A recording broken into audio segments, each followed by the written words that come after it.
यानी कि अल्लाह को जानना है, समझना है, पहचानना है तो खुद ही के ऊपर ध्यान देना पड़ेगा, अपने बातिन पे ध्यान देना पड़ेगा, बातिन को बेदार करना पड़ेगा।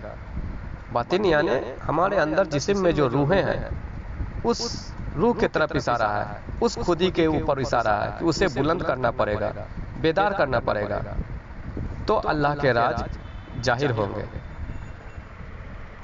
लेकिन आज का इंसान बेमरवत तोते चश्म गुमराहियत में मुब्तला हो गया है।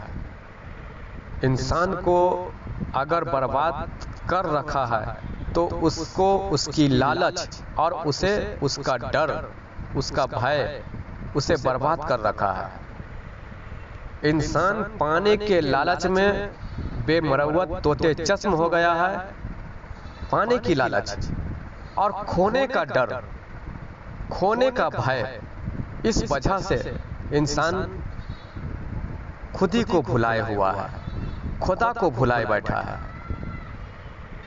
ये भुलाए बैठा है कि ये बंदगी, ये शरीयत क्या अहकामात, तरीक़त, मारिफत, ये रूहानियत, ये नफिल सुन्नतें, कुरान मजीद जो भी हम पर वाजे किए गए, जो भी हम पर लागू किए गए, उतारे गए, वो सारे मेरी खुदी के लिए है, खुदा की पहचान के लिए है।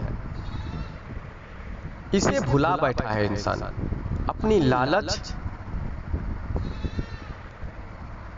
पाने की लालसा, कुछ हासिल करने की लालच, दुनिया, मोह माया, झूठ को हासिल करने की लालच, और उस झूठ को, जो झूठ है सदा रहने वाली नहीं, मिटने वाली, उस झूठ को पाने की लालच, उस झूठ को खोने का डर। ये लालच और ये डर के कारण इंसान हकीकी बंदगी, हकीकी इबादत और इसके मकसद को भुला बैठा है। हकीकी बंदगी, हकीकी इबादत, ये शरीयत, तरीक़त, रूहानियत, ये सब खुद ही के लिए है। बंदे के बातिन, उसकी खुदी, उसके रूह को बेदार करने के लिए है। और ये बातें सूफिया इकराम ने, वलियों ने खोल खोल कर रखी, बयान फरमाई। लेकिन लालच और डर के कारण हमारे माशरे का बंदा, हमारे माशरे के उलमा इनकी कलामों को, सूफिया इकराम के कलामों को इस्तेमाल करता है, पर अपनी लालच, अपनी ख्वाहिश को पूरी करने की लालसा में करता है। सूफिया इकराम हजरत अल्लामा इकबाल रहमतुल्लाह अलैह के तसनीफों को, उनके कलामों को बयान करता है, पर अपनी लालच, अपनी ख्वाहिश के लिए करता है, और अल्लाह की बंदगी करता है, सजदे करता है,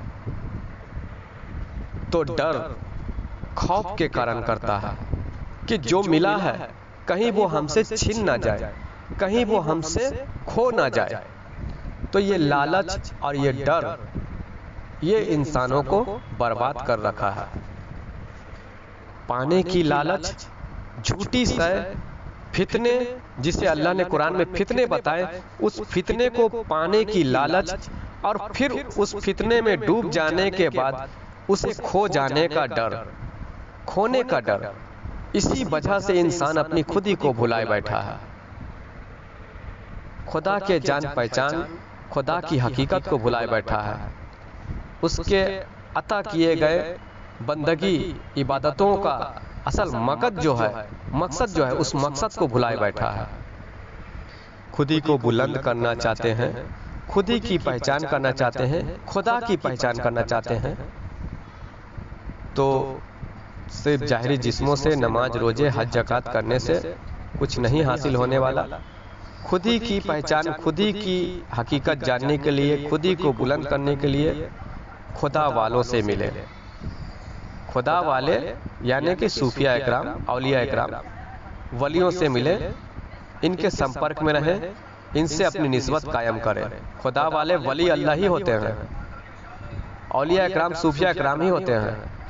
मैं ये कहना चाहता हूँ कि खुदा वालों से मिले, खुदी की पहचान, खुदी को बुलंद करना चाहते हैं तो खुदा वाले यानी कि औलिया अल्लाह, अल्लाह वालों से संपर्क अपना साधे, संपर्क जोड़े, उनकी निस्बत कायम करें, उनके नक्शो कदम पे खुद को, उनकी तालीमात के आधार पर खुद को चलाने की कोशिश करें। और सरकार गौहरशाही से निस्बत कायम करने की कोशिश करें, क्योंकि सरकार गौहरशाही भी खुदी की पहचान, खुदा की पहचान करा रहे हैं, खुदा से बंदे को जोड़ रहे हैं। और सबसे पहले उनकी तालीम से ही ये पता चल जाता है कि वो बंदे की खुदी की ही दावत देते हैं, यानी कि खुदी को बुलंद करने वाला जिक्र देते हैं, यानी कि जिक्र कल्ब की नेमत से नवाजते हैं, जिक्र कल्ब की इजाजत देते हैं, दिल की धड़कनों वाला। ये बंदे के खुदी के अंदर की बात है ना, तो खुदी के अंदर क्या है, इंसान का सबसे मेन पॉइंट उसका दिल है। उस दिल के जिक्र को सबसे पहले देते हैं और फिर आगे उनकी तालीम और तरबियत चलती है। तो सरकार गौहरशाही से लिहाजा जुड़े और इजाज़त जिक्र कल्ब लें। जिक्र की इजाज़त लेने के लिए नंबर डिस्क्रिप्शन में मिल जाएगा। अगर एक वीडियो में ना मिले तो किसी और पुराने वीडियो में देखें, मिल जाएगा। आप व्हाट्सएप से मैसेज करें और इजाज़त जिक्र कल्ब लें और अपनी भी खुदी को बुलंद करें, खुदी की पहचान करें और कामयाब हों, खुदा के मकसद को समझें।